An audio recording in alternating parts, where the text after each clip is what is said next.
Hi guys, welcome back to the channel. So in today's video I'm going to share with you the very easy way of making the garlic powder, and the best thing guys, you don't even need to peel the garlic, so stay tuned in. So guys, we all know that garlic is very good for our health and is full of goodness and a lot of antimicrobial properties. At the same time, you might not be aware that the garlic skin themselves are actually edible. Although they don't have such a strong garlic flavor, however, they are very much full of antioxidants, and this is why we're going to be dehydrating them as well. The whole process, guys, could not be simpler. And the best thing as well, we don't need to even peel our garlic. All we have to do is just separate the skin and the cloves and the roots, and then we're done. This is literally as simple as that. Some of you might think it's a really weird idea of doing this way. However, guys, you'll find out that if you ever done the garlic, if you peel the garlic, you know how tedious the job would be. And if you do have quite a few of them to go through, you could potentially be there all day. And guys, at the same time, because the skins are full of antioxidants, why waste them? So guys, okay, the process is very simple. All you got to do, and I'm just going to show you here, is I've got the hard neck garlic, so it does have a little stem in the middle. All we've got to do, okay, is just trying to break this apart. And all you need to do is to separate yourself your garlic cloves, okay? So this stays with the little red skin. They are really tough, you can't eat them raw, but of course, because we're dehydrating this, they'll be absolutely fine. You take your skins, okay? So all you're gonna end up in the end is, it's really, really quick, okay? So you've got a few garlic cloves here.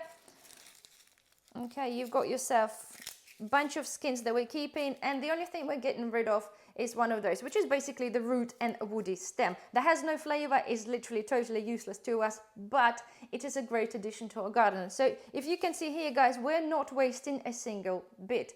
So let me proceed with that and peel a few more of those, and I'll show you what I do next. So voila, we have done a small chunk. So one thing to mention, guys, and I forgot to tell you, if you're like me and if you are kind of keeping your garlic in the fridge, I know you really shouldn't, but I have an issue of storing my own garlic long term, and sometimes it does start to go a bit like mushy and pretty much rot from within, and it's starting to sprout. So of course, obviously do avoid using those. I'll be replanting my own garlic again this year, the one is sprouting further later in the season, and unfortunately the ones that are totally bad are unfortunately useless, so they're just going to be going in the compost.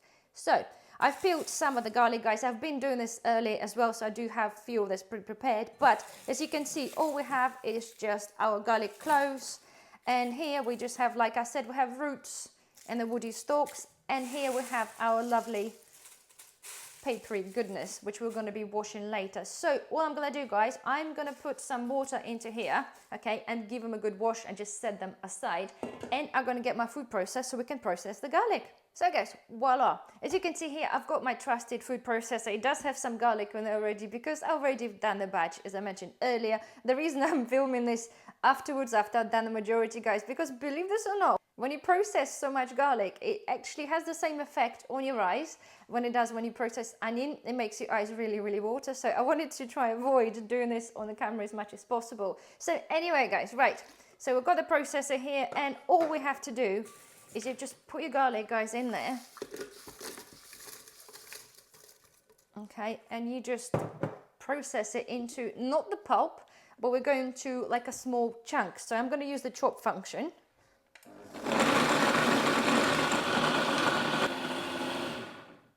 Give it a shake if you have to, of course you do. And literally, this is as simple as that. So this is what we have. As you will see, it has obviously processed the skins as well. So all I'm gonna do is to chuck it out here on my very stained Excalibur tray. It's been heavily used.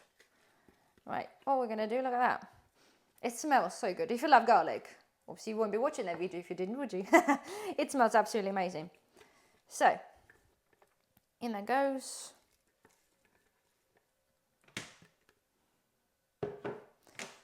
Spread this around.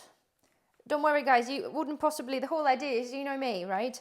I like things to done very simply and without sort of too much complications, because I think our lives are so busy, we certainly needn't to worry about certain things. And use a spatula, spread this around, So guys, that's that, okay? So this is done. As I said, don't worry if they stick together because you'll be there all day just separating this. You'll just rejiggle them when they started to dry a little bit more. So all I'm gonna do now, guys, I'm not dehydrating the garlic in the kitchen because the smell, you can imagine, the whole house will be smelling of garlic. So I'm gonna be dehydrating it in utility because I think it might rain outside with all the windows open because I really just don't want that smell to penetrate in throughout my house. So let me put this in. We're gonna put this for approximately 8 to 10 hours and I'm going to be using that on 60 to 70 degrees. So off it goes. So guys, next thing is the skins. I've washed them, okay, and all we're going to do now, they literally become slightly wet and slightly tacky. All we got to do, just take them out, okay, spread them on either paper towel or kitchen towel. Tiny one escaped. Okay, don't worry about too much about, you know, making it whatever. All we're going to do, just fold it, squash it, do whatever you got to do, rinse it out, however you want to do it. You can use probably a salad spinner, that probably will work well as well. Okay. The reason, guys, we might think obviously washing this is don't forget when you pick your garlic, obviously it's covered in soil, and even though I've wiped my garlic when I pick it, take up the roots, you still have the residue of soil. And even in the supermarket, if you do buy the supermarket garlic, it still will be covered obviously in some degree of loose soil. So to maximize your cleanliness and you know, avoiding all this sort of stuff going into your garlic powder, just give it a wash. And of course, guys, advisable if you're not growing your own and if you dehydrate in the store garlic, try to pick an organic just to make sure there is no, obviously, like pesticides and unwanted things in our foods, okay? So all I'm going to do, guys, is just let it sit for a little while, okay, just to dry a little bit, and I'm going to dehydrate that. If you've got the space in the dehydrator, wash it all together. I don't because it literally is pretty much full of garlic. You can also put this in the oven on a low temperature and it'll dehydrate as well. The reason why we're doing this, guys, separately, because the amount of time it will take to dehydrate that garlic, because they're bigger chunks, will be far more than it will take to dehydrate that. That technically should be done approximately 3 to 4 hours, depending obviously where you're dehydrating that. So guys, I'm gonna leave you with that, and I shall see you when it's all dehydrated, which is probably be tomorrow. So guys, the garlic is dehydrated and ready to be made into the powder. I do apologize, I do sound very ill. Unfortunately, guys, this is a day number 3.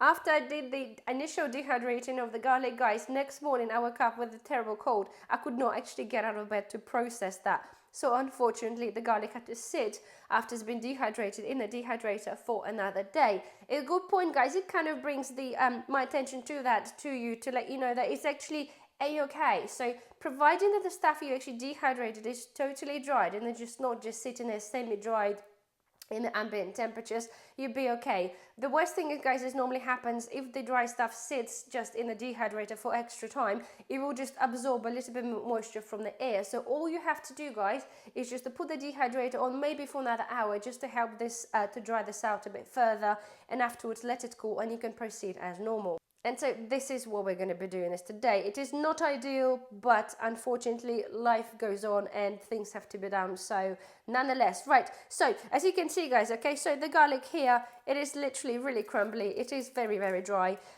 Over the process, when it will be dehydrated, when it sits there initially, you might notice it going a little bit green, a little bit blue. This is a-okay. It happens to the garlic when you either dehydrate or just even leaving it sit on the counter, or when you pickle this. They're just certain reactions with certain minerals in the garlic and the air or the water or whatever is in the water unfortunately causes that, but it's totally harmless, so please do not be alarmed.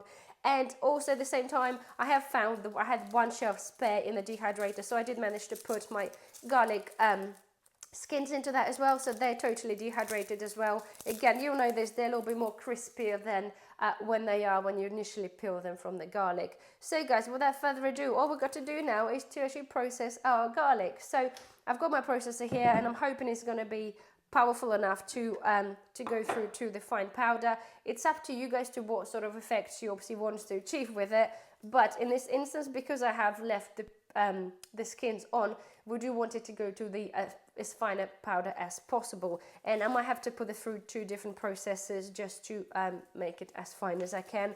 But nonetheless, this is what with the next process is. Look, You can see it's kind of just really crumbly. I'm gonna wash it on in my processor. I've got a few trays of that to go. Don't overfill it because you'll it just won't be able to deal with that. And it is messy. Every time I turn the trays, guys, it just becomes messy because it's all falls through, but that's okay. So, right, in we go. Right, we're in, let's put it on, and let's puree it. Well, I think they look like they worked really well. So, hand covered in powder. Let's have a look. Oh, the smell is amazing. Very well indeed. Can you see that smoking? That's crazy. It's not smoke, of course, it's just the powder. But this is what it looks like now. So we can see, guys, it is doing the job a-okay. We can see a really, really fine powder, and we still see a little bit of chunks, and of course a little bit of the garlic skin on the top. But I'm gonna just continuously keep putting stuff on and just make sure we're gonna leave this to basically to liquefy, purify, whatever is your finest setting on your processor is, until we get into really fine powder. So I shall proceed with that. Guys, okay, second time round, I'm gonna just put this on here and move the mess out of the way, and I'll show you. You can see, right, that falls through. The reason I haven't used the parchment paper, it just hinders the process. I did say that, but it creates a bit of a mess. But as long as your worktops are clean, you can still pick it up and do the same. I mean, do the same by actually still mixing into the powder. So, here we go, guys. Right, this is what we have. You can see we have occasional bit that left, that tiny bit of skin. You can either put this through a sieve if you really wanted to, but the bits are so tiny, and you can see it will start clumping together when it's super fine at the bottom because it gets a little bit warm. But nonetheless, it is absolutely superb. The smell, it's amazing. You can actually taste this in your mouth because, well, it's literally all over the air, and it is absolutely brilliant. So what I'm gonna do, guys, because I do have quite a lot of it to go through, I'm gonna actually blitz them all. And obviously the same thing, guys, as well. You have to do the skins as well, don't forget. So let me do a few more trays and then we'll come back to the skins. So guys, a few more batches have been done. So now when it comes to the skin, okay, you might be okay just by doing it by itself, but chances are, because it's so light, it's going to be probably flying around the your food processor or whatever you end up doing this. So my best suggestion is, guys, actually to put some garlic cloves in the ones that you already blend in, and then add on a handful at the time. They just help it to basically just help it combine and go into the powder. So let me just put some in.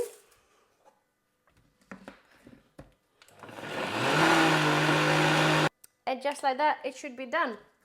So, okay. Okay, if I just pull this out,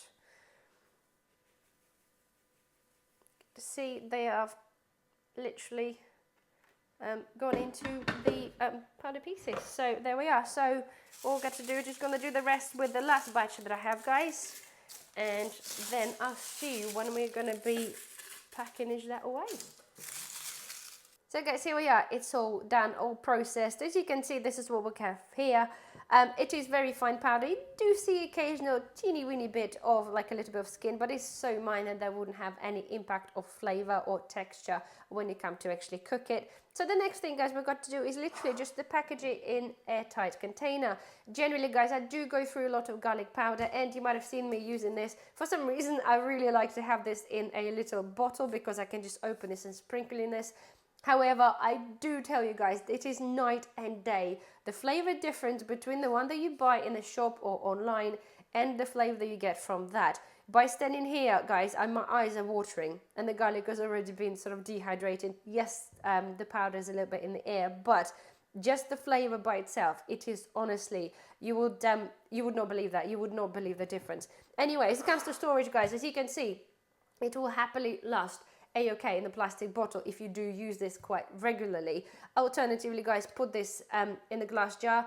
Ideally, you could use an oxygen absorber if you are intending to really prolong this for a very long time. However, guys, as I said, I'll go through that probably that amount. I'll go through probably about a year, which will be enough time for us to get a next harvest. And to be fair, the time is now coming on which we should be needing to consider of buying your garlic starting sets, or in my case, just rooting what I have, because we will be putting them in the ground sometime in probably August, I would imagine. But guys, anyway, as it comes to storage, look, just use anything you can, obviously transfer this into your jars. Make sure, of course, guys, one point is, it is self-explanatory, but make sure that your garlic powder is totally dry. In terms of like, when you come to process this in a food processor, obviously if it's slightly damp, it might just like starting to stick together. If it stick together at the bottom of your processor when it's warm, that's a-okay. So long as it actually processes the rest and actually you know it's totally dry, this is what you're looking for, that this is where you need to be. So all I gotta do, got this in my jar, lid on, and it's ready to go. One more to go, and I think I'm gonna have some spare. Well, what do you know, guys? This is just enough actually to fill two. So there we are. Look. So here we are, guys. This is literally was as simple as that. Honestly, I do really hope that you find this video helpful. If you think how much time that we saved of basically not peeling out individual cloves, is I said that if you really wanted to sieve that through and get rid of tiny bits of the skin, that you can. You still literally, you saved tons of time and you haven't really wasted anything, because with the skins, guys, if anything that you then sieve through, if you wanted to, you can then still put this in a garden. It still be used as like pest repellent, so you really not wasted anything. But the amount of time we saved, it is absolutely amazing. So I do hope you enjoyed this video, or at least find this helpful. If you do enjoy my videos in the channel, guys, please support it. Don't forget to thumbs up, and of course, guys, subscribe if you haven't. And well, thank you for watching. I shall see you in the next video. Bye bye.